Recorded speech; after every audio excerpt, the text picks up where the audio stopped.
Hi, welcome to Mixed Journey channel. Today we will rank all of the Guardians of the Galaxy, ranked by fighting ability. The Guardians of the Galaxy are one of the most entertaining teams in the MCU. They are made up of many different characters with different styles. Even though the Guardians work well as a group, it's easy to forget that each member is very skilled on their own. Every Guardians of the Galaxy member is unique, from master killers to nearly unstoppable forces of cosmic destruction. But which of the team's players is the strongest? These team members are listed in order of how well they fight. These are the individual members of the group, ranked by their fighting ability. Number 10. Cosmo the Space Dog.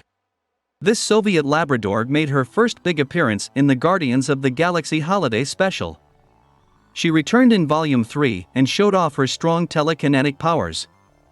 In one of the collector's display cases, Cosmo was first seen as a cameo.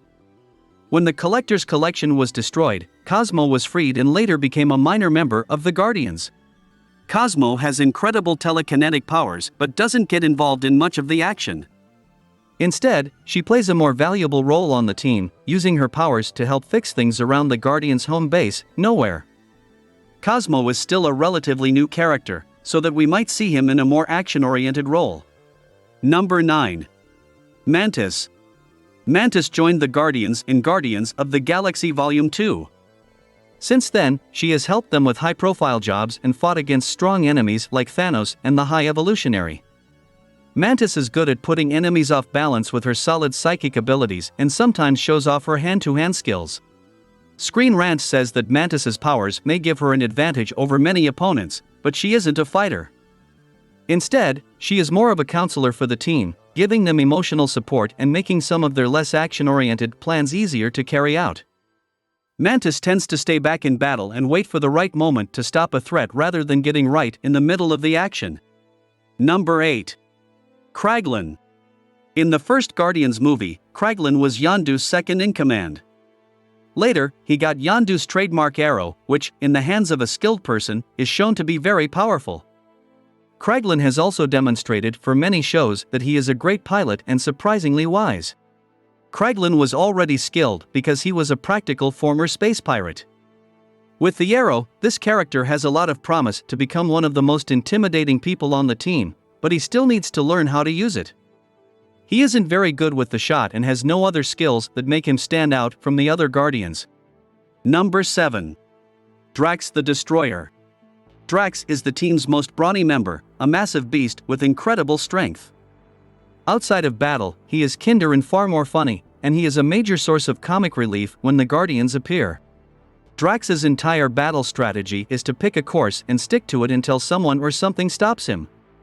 He is a ruthless physical force, making him a significant threat to the bulk of the problems he faces. Drax, on the other hand, is routinely outmaneuvered by opponents with powers that make physical combat less effective or use strategy and tactics. He may get himself into significant trouble simply by not thinking. Number 6. Nebula. Nebula is Thanos' adopted cybernetically improved daughter.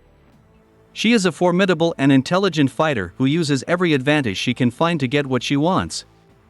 Nebula is almost impossible to kill because she has had cybernetic upgrades for most of her life. She often heals from injuries that would kill almost anyone else. After joining the Guardians, Nebula uses her skills, smarts, and many mechanical upgrades for the greater good. Nebula needs to stick to more than one way of fighting. Instead, she is constantly moving between close-quarters hand-to-hand combat and using any weapon she can get her hands on. She is now one of the most useful attackers on the team because of this. Number 5. Rocket Raccoon. Rocket Raccoon is another founder member of the Guardians. He is a genius technician and one of the best at dealing with almost any kind of threat using planning, strategy, and a lot of firepowers. Rocket often lures his enemies into situations that make it easier to kill them, and then he shoots them with many different kinds of guns at once. Rocket is also the most agile member of the team. He has shown that he can dart around the battlefield and knock out big groups of enemies before they can react. Even though he is small and uses gadgets, he is not weak, and taking him out of the fight takes a lot. Number 4. Groot. Groot is the most obviously powerful member of the original team, and he gives excellent versatility in practically any situation. He uses his plant-based physiology to utterly deadly effect in every combat he enters. Groot can shape himself into whatever is required for the scenario, and his crowd control and defensive powers have saved the team from overwhelming odds on countless occasions. Groot is more than capable of handling himself in the face of many opponents. Even stronger opponents are afraid of his skills. They will frequently concentrate on him first, attempting to remove the Flora Colossus from the fight before he becomes a very real and unpredictable problem. Number 3. Starlord. At first look, Peter Quill, who cracks jokes and is the leader of the Guardians of the Galaxy, seems like a less capable group member. He has no clear advantages, like superpowers or assassin training, and his carefree attitude makes it hard to take him seriously. But many of the Guardians' enemies have learned that underestimating the legendary Starlord is a bad idea that can end in death. Quill is very good at using distractions and quick thinking to get the upper hand on his opponents and win. Once he gets going, he's almost impossible to stop. This was especially clear when he met Iron Man and Spider-Man, two of the most powerful heroes in the MCU. He hit Iron Man several times and then took Spider-Man hostage before they could talk things out and work together. Number 2. Gamora. Gamora, Thanos' adoptive daughter and one of the galaxy's most dangerous assassins, is arguably the team's strongest close-quarters fighter, relying on skill and mobility to eliminate her targets. Gamora has demonstrated an ability to beat opponents one at a time while evading harm with remarkable mobility. She has no issue picking up ranged weaponry when the circumstance calls for it. Gamora is also the most accomplished member of the original crew, having been a known assassin even before the first film's release. This reputation is reinforced in each encounter in which she appears, as few opponents have ever been able to touch her, let alone deal any significant damage. Her realistic and straightforward approach is also an excellent contrast to characters like Starlord and Rocket, who rely on deception, and Drax, who tries to bulldoze the battlefield rather than employ any strategy.